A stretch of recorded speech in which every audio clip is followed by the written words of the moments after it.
Assalamualaikum warahmatullahi wabarakatuh. Bismillah, alhamdulillah, wassalatu wassalamu ala rasulillah wa ala alihi wa sahbihi wa man wala. Hadirin yang dirahmati Allah subhanahu wa ta'ala, kita kembali lagi dalam majelis ilmu.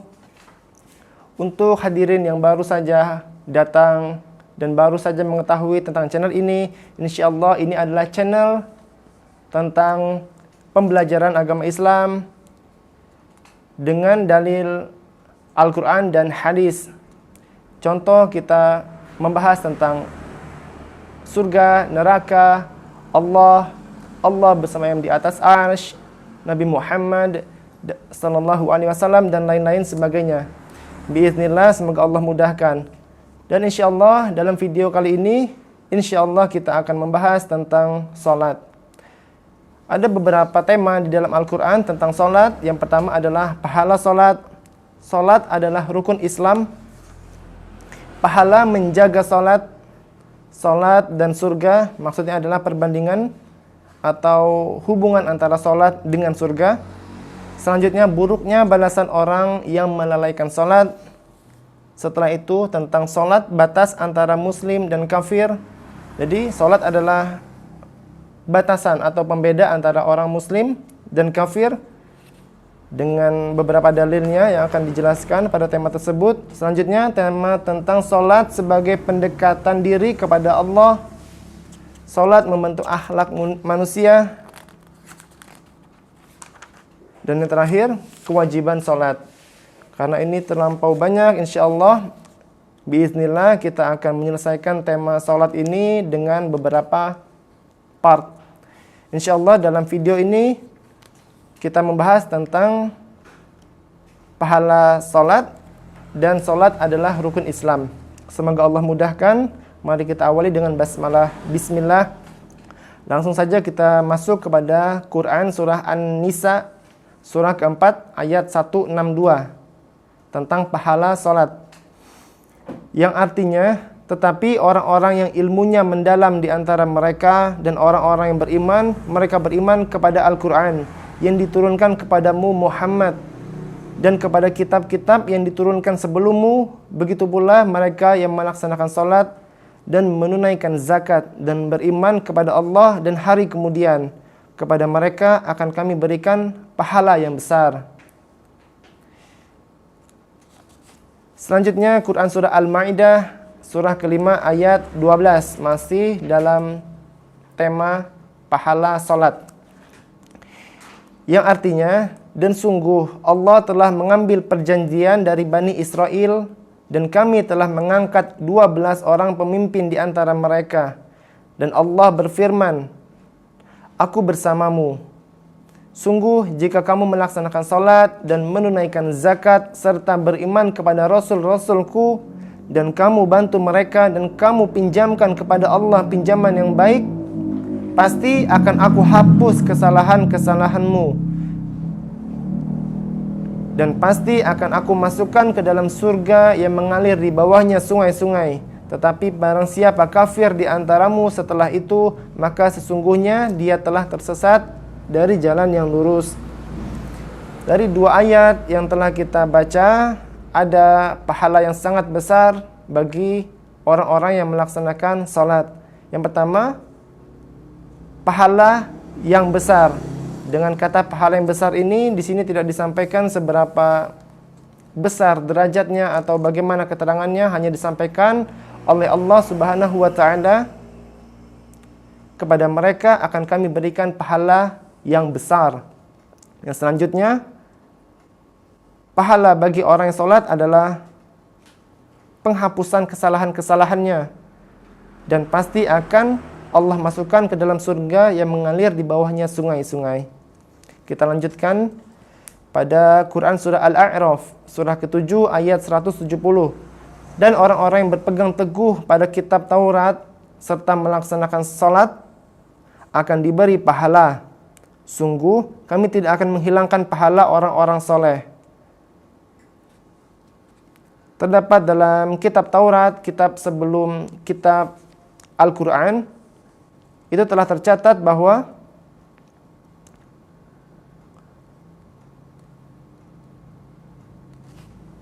Orang-orang yang berpegang teguh pada kitab Taurat serta melaksanakan salat akan diberi pahala. Sungguh kami tidak akan menghilangkan pahala orang-orang yang saleh. Allahu a'lam. Di sini diterangkan bahwa orang-orang yang berpegang teguh pada kitab Taurat serta mereka melaksanakan salat akan diberi pahala yang besar. Dan sungguh kami tidak akan menghilangkan, kami di sini adalah Allah dan malaikatnya, tidak akan menghilangkan pahala orang-orang saleh.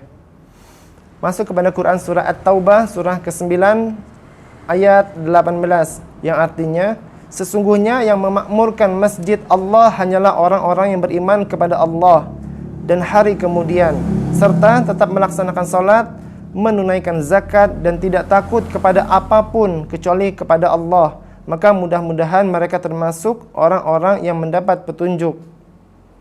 Diterangkan dalam Quran surah At-Taubah ayat 18 di sini ialah pahala bagi orang-orang yang salat,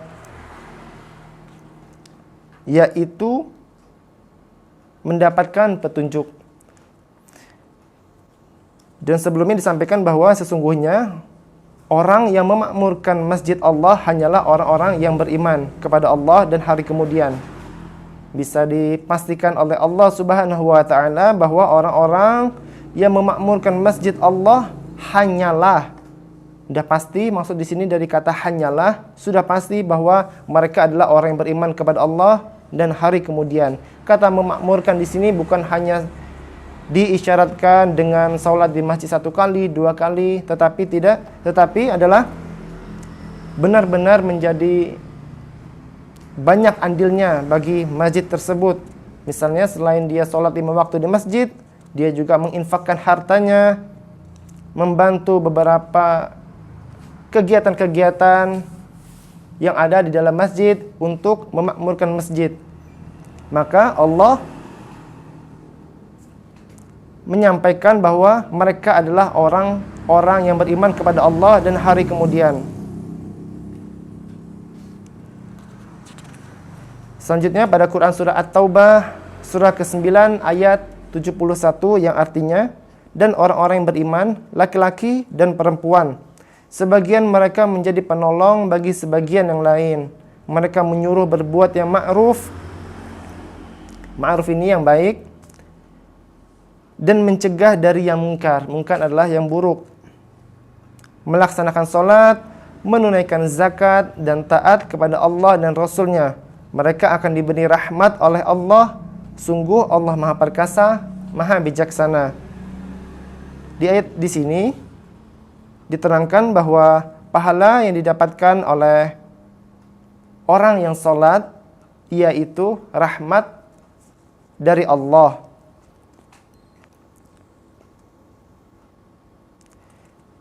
Rahmat dari Allah ini tidak hanya diberikan kepada orang yang salat, tetapi orang yang juga menyuruh berbuat yang ma'ruf, berbuat yang baik. Dia juga mencegah dari perbuatan mungkar yang buruk. Dia juga menunaikan zakat dan taat kepada Allah dan Rasul-Nya. Jadi selain hanya dia melaksanakan salat, apabila dia melakukan hal-hal yang disampaikan tadi, maka Allah akan memberikan rahmat kepada dia. Dalam kata lain bahwa apabila kita menyuruh orang berbuat baik, maka Allah akan memberikan pahala kepada kita berupa rahmat dari Dia Subhanahu wa taala. Kita lanjutkan kepada Quran surah Hud surah ke-11 ayat 1014 yang artinya, dan laksanakanlah salat pada kedua ujung siang, maksudnya pagi dan petang. Ujung siang maksudnya pagi dan petang, dan pada bagian permulaan malam. Perbuatan-perbuatan baik itu menghapus kesalahan-kesalahan. Itulah peringatan bagi orang-orang yang selalu mengingat Allah.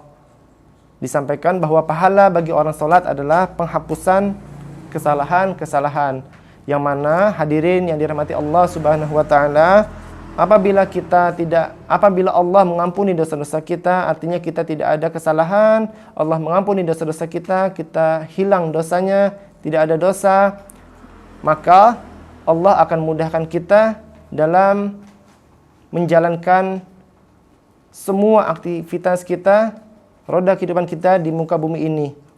Allah pun akan mengangkat derajat kita, mengabulkan doa-doa kita, dan memudahkan segala urusan-urusan kita. Itu adalah manfaat atau keutamaan bagi orang-orang yang dihapus kesalahan-kesalahannya oleh Allah Subhanahu wa ta'ala, yaitu dengan cara salat. Selanjutnya kita masuk kepada Quran surah Ar-Ra'd, surah ke-13 ayat 22, yang artinya dan orang yang sabar karena mengharap keridhaan Tuhannya, melaksanakan salat dan menginfakkan sebagian rezeki yang kami berikan kepada mereka secara sembunyi ataupun terang-terangan, serta menolak kejahatan dengan kebaikan. Orang itulah yang mendapat tempat kesudahan yang baik. Di sini dikatakan bahwa pahala bagi orang yang salat adalah diletakkan kepada tempat kesudahan yang baik, maksudnya adalah surga. Ini adalah pahala bagi orang yang salat. Tidak hanya bagi orang yang salat, tempat kesudahan yang baik ini akan diberikan kepada orang-orang yang sabar karena mengharap keridhaan Allah, juga menginfakkan sebagian rezekinya, baik terang-terangan ataupun sembunyi-sembunyi, serta menolak kejahatan dengan kebaikan. Semua itu akan Allah ganjar dengan pahala berupa mendapatkan tempat kesudahan yang baik atau surga. Yang mana surga sebelumnya kita telah bahas kenikmatan-kenikmatan ataupun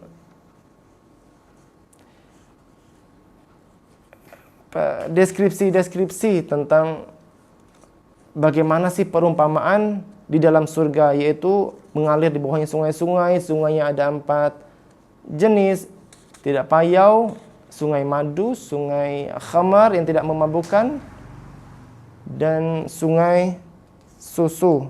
Allahu a'lam. Itu adalah perumpamaan di surga, dan surga ini adalah kesudahan yang baik, dan ini akan diberikan kepada orang-orang yang salat. Masuk kepada Quran surah Al-Mu'minun, surah ke-23 ayat kedua, yaitu orang yang khusyuk dalam salatnya. Potongan ayat, harusnya ada ayat sebelumnya, yaitu Al-Mu'minun ayat 1. Di sini ayat 2, yaitu orang yang khusyuk dalam salatnya. Allahu a'lam, maksud dari ayat di sini pahalanya seperti apa, saya tidak bisa menjelaskan. Langsung saja kita masuk kepada Quran surah An-Nur, surah ke-24 ayat 56, yang artinya, dan laksanakanlah salat, tunaikanlah zakat, dan taatlah kepada Rasul atau Muhammad agar kamu diberi rahmat. Di sini ganjaran pahala bagi orang yang salat adalah berupa rahmat. Rahmat adalah anugerah dari Allah, segala sesuatu yang tidak mungkin dilakukan oleh manusia, yang tidak mungkin didapatkan oleh manusia, kecuali memang hanya dari Allah. Contohnya, rahmat anak, rahmat hati yang bahagia, hati yang tenang, segala macam hal sesuatu yang tidak mungkin dilakukan oleh manusia, kenikmatan-kenikmatan tersebut yang benar-benar tidak mungkin didapatkan atau diperoleh dari manusia, hanya dari Allah. Itulah rahmat.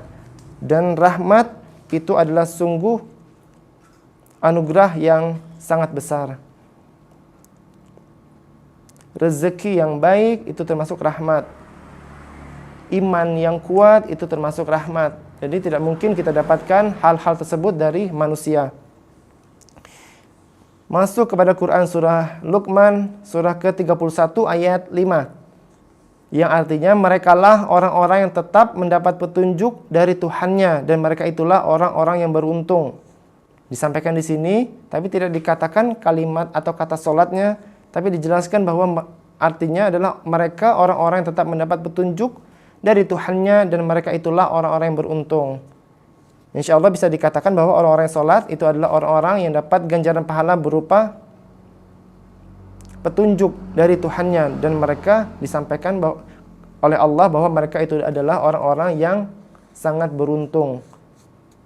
Bisa dipahami bahwa beruntung adalah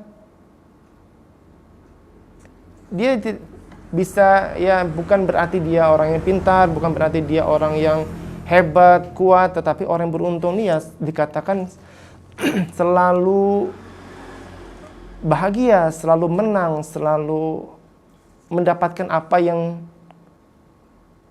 terbaik. Itu adalah orang-orang yang beruntung. Beda dengan orang yang cerdas, orang yang pintar, orang yang kaya. Tetapi disampaikan oleh Allah bahwa orang-orang yang sholat adalah orang-orang yang beruntung. Artinya tidak pernah jatuh, tidak pernah rugi, tidak pernah kalah. Dia beruntung. Meskipun dia tidak punya kemampuan, tetapi dia mampu untuk mendapatkan kemenangan. Masuk kepada Quran surah Al-Ahzab, surah ke-33 ayat 33. Yang artinya, dan hendaklah kamu tetap di rumahmu, dan janganlah kamu berhias dan bertingkah laku seperti orang-orang jahiliyah dahulu. Dan laksanakanlah salat, dan tunaikanlah zakat, dan taatilah Allah dan Rasulnya. Sesungguhnya Allah bermaksud hendak menghilangkan dosa dari kamu,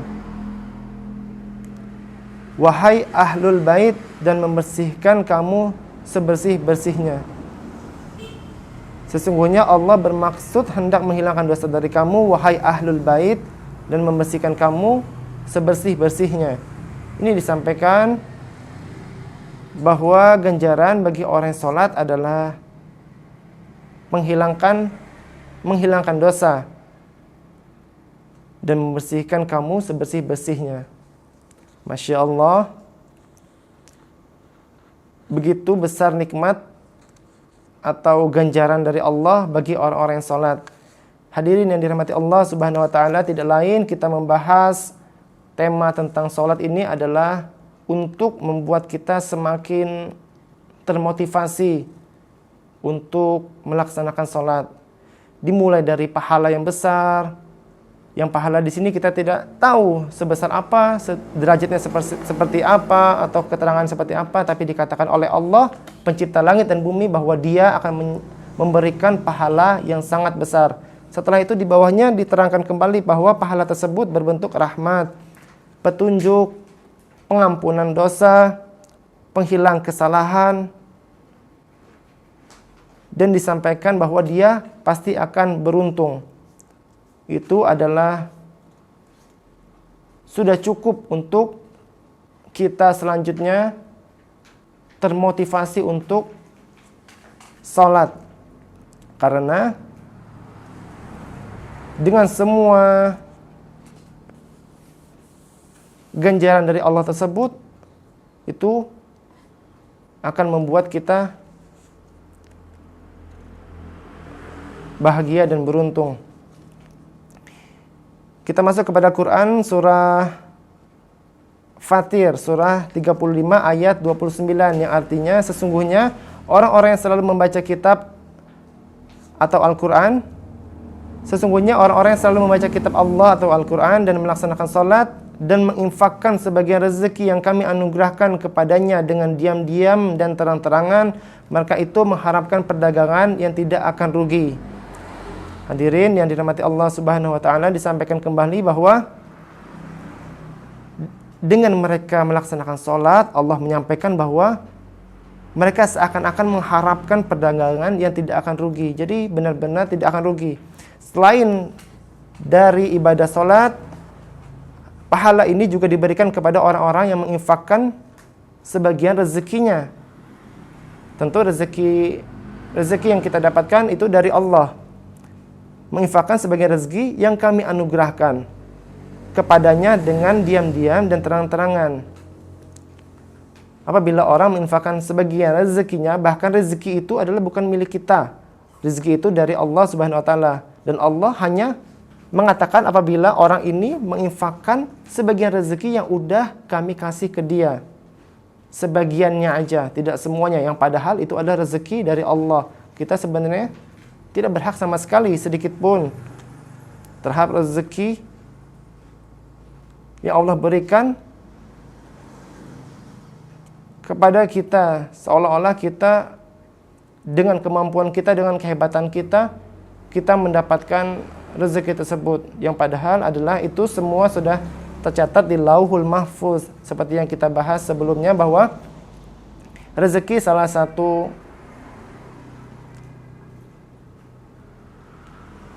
satu kewajiban Allah untuk diberikan kepada manusia yang telah Dia ciptakan. Jadi semua orang pasti mendapatkan rezeki. Bukan berarti kita yang hebat, misalnya kita mendapatkan prestasi juara di kelas, atau kita menjadi pengusaha yang sukses dan besar. Itu adalah rezeki dari Allah, bukan semata-mata karena kehebatan kita, memang karena Allah punya kewajiban untuk memberikan rezeki kepada hamba yang telah diciptakannya. Dan rezeki bagi manusia itu berbeda-beda, dan Allah Maha mengetahui, Maha luas ilmunya. Dan Allah hanya menyampaikan bahwa apabila orang ini menginfakkan sebagian rezeki yang telah dianugerahkan oleh Allah kepadanya, baik secara diam-diam ataupun terang-terangan, Allah mengumpamakan mereka ini sebagai mengharapkan perdagangan yang tidak akan rugi. Jadi benar-benar ibadah ini, ibadah infak, salat, itu adalah perdagangan yang tidak akan rugi. Bisa kita ambil contoh apabila kita berdagang, berbisnis, tentu tujuan kita adalah untung. Dan Allah sampaikan bahwa dengan salat, dengan berinfak, itu mereka telah melakukan perdagangan yang tidak akan rugi, yang artinya adalah untung. Yang mana apabila kita melakukan suatu bisnis, tidak ada satupun bisnis, Allahu a'lam, yang dapat dipastikan untung. Mungkin tidak ada, entah kita punya kerabat yang perusahaannya besar, mengajak kita kerjasama, tidak bisa dipastikan bahwa kerjasama ini akan membuat kita untung. Tetapi Allah memastikan bahwa dengan kita melaksanakan sholat dan menginfakkan sebagian rezeki yang telah Dia anugerahkan kepada kita, itu adalah perdagangan yang tidak akan rugi atau perdagangan yang untung. Yang sehingga dengan ganjaran seperti ini sudah cukuplah untuk kita, bagi kita untuk semangat untuk melakukan salat. Dalam tema pahala salat ini ada satu hadis yang menyinggung masalah itu, yaitu hadis riwayat muttafaqun alaih, yaitu Sahih Bukhari dan Muslim.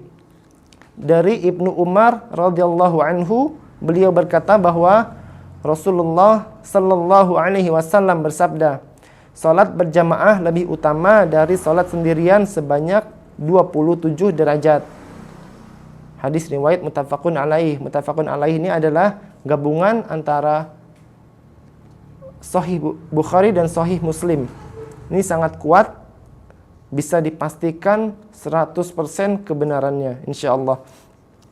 Ini disampaikan bahwa salat berjamaah lebih utama dari salat sendirian sebanyak 27 derajat. Ini lepas dari pahala salat yang telah kita baca. Di sini langsung masuk kepada substansialnya, yaitu salat berjamaah ataupun salat sendirian. Ternyata disampaikan oleh Nabi Muhammad sallallahu alaihi wasallam bahwa apabila kita salat berjamaah ataupun salat sendirian itu sama-sama untung, sama-sama mendapatkan rahmat, sama-sama mendapatkan pengampunan, sama-sama mendapatkan petunjuk. Tetapi disampaikan lagi bahwa apabila kita sholat berjamaah itu lebih utama 27 derajat. Allahu a'lam bentuk derajat seperti ini yang disampaikan oleh Nabi ini seperti apa, tetapi itu sudah cukup. Misal kita anggap 27 kali lipat, 27 lebih besar dari sholat sendirian. Allahu a'lam. Tentu saja kita bisa menganggapnya satuan derajat di sini adalah satuan yang sangat besar. Entah itu berbentuk 27 rahmat yang lebih besar ataupun sebagainya. Yang artinya apabila kita sholat berjamaah itu akan membuat kita sangat untung, sangat mendapatkan banyak rahmat, sangat besar petunjuk, sangat luas petunjuk yang diberikan Allah Subhanahu wa taala untuk kita. Sangat banyak pengampunan dosa-dosa bagi kita dan lain sebagainya, karena dengan sholat berjamaah lebih utama dari sholat sendirian sebanyak 27 derajat. Allahu a'lam. Langsung saja kita masuk kepada tema sholat adalah rukun Islam. Tentu sudah kita ketahui bahwa rukun Islam itu ada 6. Yang pertama syahadat, yang pertama syahadat, yang kedua sholat, yang ketiga puasa, yang keempat membayar zakat, yang kelima naik haji ke tanah suci, naik haji, yang keenam adalah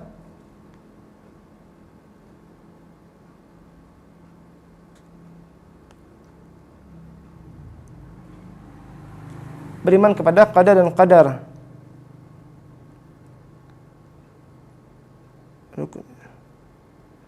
Astagfirullahaladzim.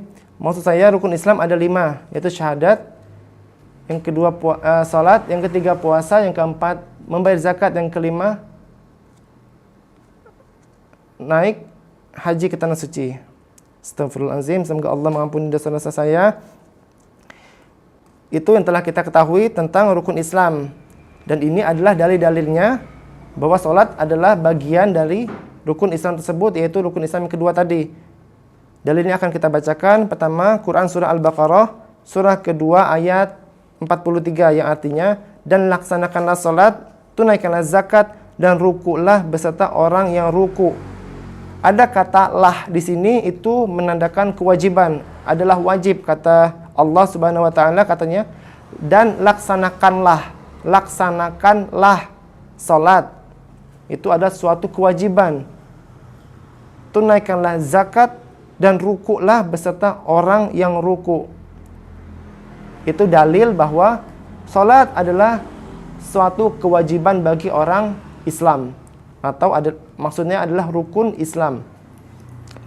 Yang kedua, Quran surah Al-Baqarah ayat 83, yang artinya, dan ingatlah ketika kami mengambil janji dari Bani Israel, janganlah kamu menyembah selain Allah, dan berbuat baiklah kepada kedua orang tua. Berbuat baiklah kepada kedua orang tua. Di sini tidak dimaksudkan dalam rukun Islam, tetapi adalah kewajiban bagi kita, karena ada kata lah. Kewajiban bagi kita untuk berbakti kepada kedua orang tua, kerabat, anak-anak yatim, dan orang-orang miskin. Orang-orang miskin bukan dikatakan orang-orang muslim atau orang-orang yang taat atau orang-orang yang baik dengan kita, tidak. Dikatakan orang-orang miskin. Kita wajib berbuat baik kepada orang-orang miskin. Dan bertutur katalah yang baik kepada manusia. Laksanakanlah salat dan tunaikanlah zakat. Tetapi kemudian kamu berpaling mengingkari kecuali sebagian kecil dari kamu. Dikatakan oleh Allah, memang sudah tercatat di Lauhul Mahfuz dengan ilmu Allah yang luas, yang maha luas itu. Dia tahu bahwa sampai akhir zaman hanya ada sebagian kecil dari manusia yang melaksanakan itu semua. Sudah diketahui oleh Allah dengan ilmunya yang luas bahwa manusia akan berpaling atau mengingkari itu, kecuali sebagian kecil dari kamu, dan kamu masih menjadi pembangkang. Quran surah Al-Baqarah surah ke-2 ayat 83. Di sini disampaikan banyak kata perintah dari Allah. Yang pertama, janganlah kamu menyembah selain Allah. Kita jangan menyekutukan Allah. dan berbuat baiklah kepada kedua orang tua, kerabat, anak-anak yatim, dan orang-orang miskin. Keempat kelompok manusia ini diwajibkan bagi kita untuk berbuat baik. Yang pertama adalah kedua orang tua. Yang kedua kelompok kerabat. Kerabat adalah keluarga dekat kita. Contohnya adik, kakak, paman, bibi, keponakan, dan lain sebagainya. Kerabat dari ibu ataupun ayah kita, kakek, nenek, dan lain sebagainya. Selanjutnya kelompok anak-anak yatim. Anak-anak yatim ini adalah anak-anak yang belum balik tetapi sudah tidak ada bapaknya, sudah tidak ada orang yang menaungi dia. Itu disebut anak-anak yatim. Jadi apabila orang yang masih balik, anak yang masih balik, yang belum balik,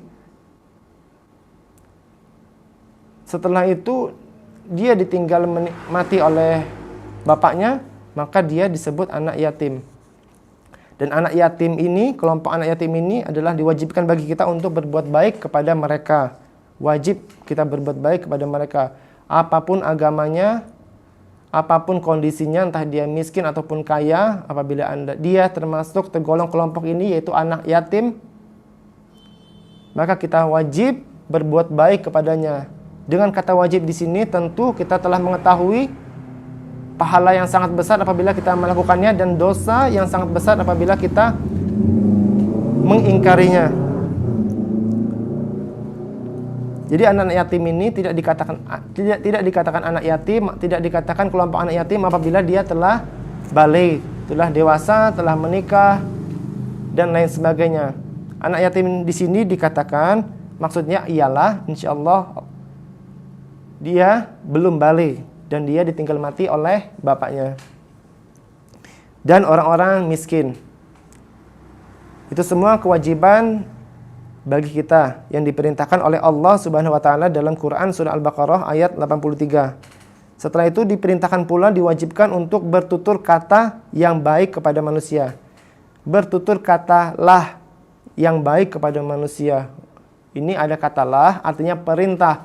Perintah dari Allah tidak lain adalah kewajiban. Wajib bila dilakukan pahalanya besar, bila tidak dilakukan dosanya besar. Wajib bertutur kata yang baik kepada manusia. Setelah itu laksanakanlah salat.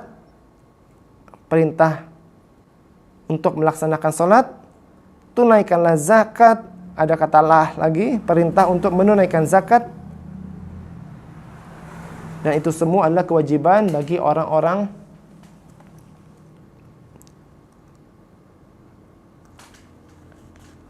Muslim. Yang di sini telah dibuat perjanjian antara Allah dengan Bani Israel. Bani Israel tentu saja orang kaumnya dimulai dari Musa. Israel adalah Yakub, Nabi Yakub. Bani Israel adalah keturunan Yakub. Mereka semua telah diperintahkan untuk menyembah Allah saja. Tidak ada Tuhan selain Allah dan tidak boleh menyembah kepada selain Allah. Telah dibuat perjanjian sedemikian rupa ini. Dan semua ini juga berlaku bagi orang-orang Muslim lainnya sampai akhir zaman.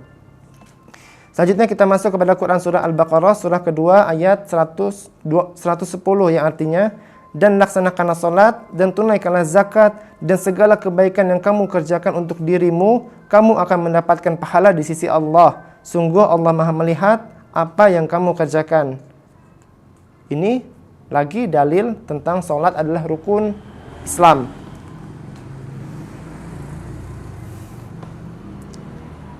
Dalil selanjutnya yaitu Quran surah Al-Baqarah ayat 177 yang artinya kebajikan itu bukanlah menghadapkan wajahmu ke arah timur dan ke barat, tetapi kebajikan itu ialah kebajikan orang yang beriman kepada Allah, hari akhir, malaikat-malaikat, kitab-kitab dan nabi-nabi, dan memberikan harta yang dicintainya kepada kerabat, anak yatim, orang-orang miskin, orang-orang yang dalam perjalanan atau musafir, peminta-minta, dan untuk memerdekakan hamba sahaya yang melaksanakan salat dan menunaikan zakat, orang-orang yang menepati janji apabila berjanji, dan orang yang sabar dalam kemelaratan, penderitaan, dan pada masa peperangan. Mereka itulah orang-orang yang benar, dan mereka itulah orang-orang yang bertakwa. Quran Surah Al-Baqarah ayat 177. Dikatakan bahwa ini adalah kriteria bagi orang-orang yang dikatakan dia telah melakukan kebajikan. Allah menyampaikan bahwa kebajikan itu bukanlah menghadapkan wajahmu ke arah timur dan ke barat. Allahu a'lam maksudnya apa? Saya belum mendapatkan ilmunya.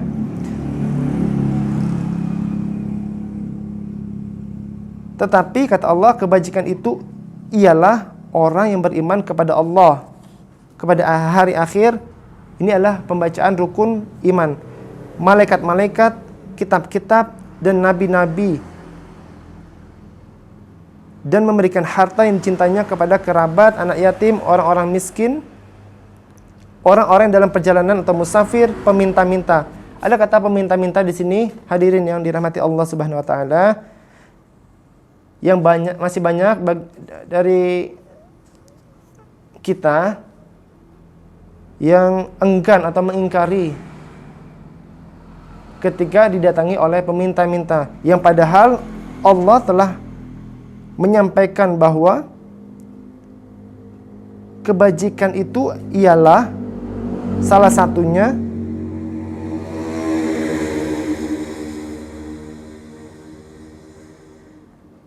memberikan harta kepada peminta-minta. Masya Allah, subhanallah. Semoga Allah mengampuni dosa-dosa kita apabila kita selama ini pernah mengingkari peminta-minta. Peminta-minta di sini tidak diberikan keterangan lebih lanjut, yang artinya semua orang yang meminta. Itu apabila kita memberikan harta kepada dia, maka itu kita telah melakukan suatu kebajikan. Dan tentu saja tidak lain apabila Allah telah menyampaikan hal ini, itu maknanya kebajikan yang telah dilakukan dengan cara memberikan harta kepada peminta-minta itu adalah suatu yang luar biasa, dan pasti Allah akan memberikan ganjaran yang setimpal bahkan lebih daripada itu. Namun memang ini tidak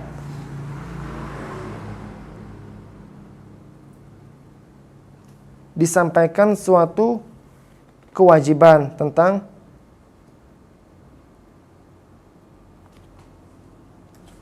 memberikan harta kepada peminta-minta. Namun kebajikan yang disampaikan di sini adalah kebajikan yang sangat luar biasa. Karena sebelumnya disejajarkan dengan rukun iman. Dan disampaikan bahwa mereka itulah orang-orang yang benar, dan mereka itulah orang-orang yang bertakwa. Selanjutnya masuk kepada Quran Surah Al-Baqarah ayat 277, yang artinya sungguh orang-orang yang beriman mengerjakan kebajikan, melaksanakan salat, dan menunaikan zakat, mereka mendapat pahala di sisi Tuhannya. Tidak ada rasa takut pada mereka, dan mereka tidak bersedih hati. Selanjutnya Quran Surah An-Nisa ayat 77, yang artinya tidakkah engkau memperhatikan orang-orang yang dikatakan kepada mereka, tidakkah engkau memperhatikan orang-orang yang dikatakan kepada mereka, tahanlah tanganmu dari berperang, laksanakanlah solat dan tunaikanlah zakat. Ketika mereka diwajibkan berperang, tiba-tiba sebagian mereka atau golongan munafik takut kepada manusia atau musuh, seperti takutnya kepada Allah, bahkan lebih takut dari itu. Mereka menjawab, mereka berkata, ya Tuhan kami, mengapa engkau wajibkan berperang kepada kami? Mengapa tidak engkau tunda kewajiban berperang kepada kami beberapa waktu lagi? Lalu katakanlah, kesenangan di dunia ini hanya sedikit, dan akhirat itu lebih baik bagi orang-orang yang bertakwa atau mendapat pahala turut berperang, dan kamu tidak akan dizalimi sedikit pun. Ini disampaikan bahwa Allah berfirman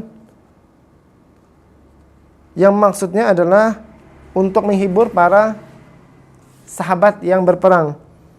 Dikatakan bahwa tidakkah engkau memperhatikan orang-orang yang dikatakan kepada mereka, tahanlah tanganmu dari berperang, laksanakanlah salat dan tunaikanlah zakat.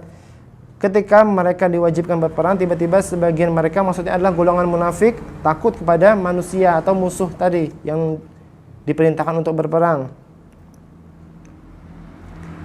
Bahkan seperti takut kepada Allah, bahkan lebih takut dari itu. Lalu mereka membuat alasan atau argumen atau permintaan yang mana meminta penundaan berperang. Lalu dikatakan bahwa kesenangan di dunia hanya sedikit dan kesenangan di akhirat itu lebih baik bagi orang-orang yang bertakwa. Dan dikatakan lagi bahwa kamu tidak akan dizalimi sedikit pun. Bahwa apabila Allah memerintahkan untuk berperang dan juga ada diperintahkan untuk laksanakan salat dan tunaikan zakat, maka itu adalah satu perintah yang tidak akan membuat kita rugi. Karena Allah tidak akan menzalimi hambanya sedikit pun. Nah, ini adalah bentuk hiburan bagi orang-orang yang bertakwa. Disuruh untuk melihat orang-orang munafik yang enggan melaksanakan kewajiban-kewajiban atau perintah dari Allah Subhanahu wa taala. Hadirin yang dirahmati Allah Subhanahu wa taala, langsung saja kita masuk kepada hadis dari hadis riwayat Al-Bukhari dari Ibnu Umar radhiyallahu anhuma. Ia berkata, Nabi sallallahu alaihi wasallam bersabda, Islam dibangun di atas 5 perkara. Mengesahkan Allah, mendirikan salat, membayar zakat, puasa Ramadan, dan menunaikan ibadah haji. Yang seperti telah kita ketahui bahwa rukun Islam tadi ada 5. Mohon maaf tadi saya sampaikan keliru. Yaitu rukun Islam ada 5. Yang pertama di dalam hadis riwayat Bukhari ini dari Ibnu Umar, bahwa Nabi sallallahu alaihi wasallam bersabda, Islam dibangun di atas 5 perkara. Maksudnya adalah rukun Islam. Yang pertama mengesahkan Allah, maksudnya adalah syahadat, bersaksi. Yang kedua mendirikan salat. Yang ketiga membayar zakat. Yang keempat puasa Ramadan. Dan kelima menunaikan ibadah haji. Dalam hadis lain dikatakan bahwa menunaikan ibadah haji adalah bagi orang yang mampu. Hadirin yang dirahmati Allah, hadirin yang dirahmati Allah Subhanahu wa taala, telah kita baca, telah kita dengarkan pahala salat, dan salat adalah rukun Islam. Dengan atau setelah membaca ini diharapkan kita semakin semangat untuk melaksanakan salat, karena begitu banyak ganjaran atau pahala yang diberikan Allah Subhanahu wa taala untuk orang-orang yang melakukan salat. Dan bahkan tidak hanya itu, bahkan salat termasuk dari rukun. Rukun itu adalah kewajiban Islam, orang-orang yang Islam mengaku muslim. Salat adalah rukun Islam, yang mana apabila rukun itu tidak dilakukan, maka dia berdosa besar dan dia tidak membangun Islam tersebut, karena Islam dibangun oleh 5 perkara yang telah kita sebutkan, yang telah kita baca dari hadis riwayat Bukhari tadi dari Ibnu Umar radhiyallahu anhuma. Hadirin yang dirahmati Allah Subhanahu wa taala, demikian pembacaan atau pembahasan tentang salat pada episode kali ini. Insyaallah episode selanjutnya kita akan membahas tentang pahala menjaga salat dan surga, buruknya balasan orang yang melalaikan salat, dan lain sebagainya. Insyaallah ada beberapa episode. Semoga Allah mudahkan. Semoga dengan ini Allah senantiasa mengampuni dosa kita dengan kita duduk dalam majelis ilmu, mengangkat derajat kita, menguatkan iman kita, menjauhkan kita dari berbuat yang buruk, dan mendekatkan kita kepada rasa ingin melakukan berbagai kebaikan dan berbagai kewajiban yang diperintahkan Allah Subhanahu wa taala, dan kita menumbuhkan rasa ingin terus belajar tentang agama Islam. Bagi hadirin yang ingin dijelaskan atau dibahas tentang tema tertentu, diharapkan untuk bisa menulisnya di kolom komentar. InsyaAllah akan saya baca langsung, dan apabila Allah mengizinkan, Allah memudahkan, InsyaAllah kita akan membahas tema yang Anda inginkan tersebut. Demikian, saya mohon maaf atas segala kekurangan saya. Lebih dan kurangnya saya mohon maaf sebesar-besarnya. Akhir kalam, subhanakallahumma wa bihamdika asyhadu an la ilaha illa anta astaghfiruka wa atubu ilaik. Wassalamualaikum warahmatullahi wabarakatuh. Untuk hadirin jangan lupa subscribe dan like video ini, share seluas-luasnya, sebanyak-banyaknya kepada teman-teman. InsyaAllah kita akan mendapatkan ganjaran pahala dengan hati atau niatan baik kita tersebut.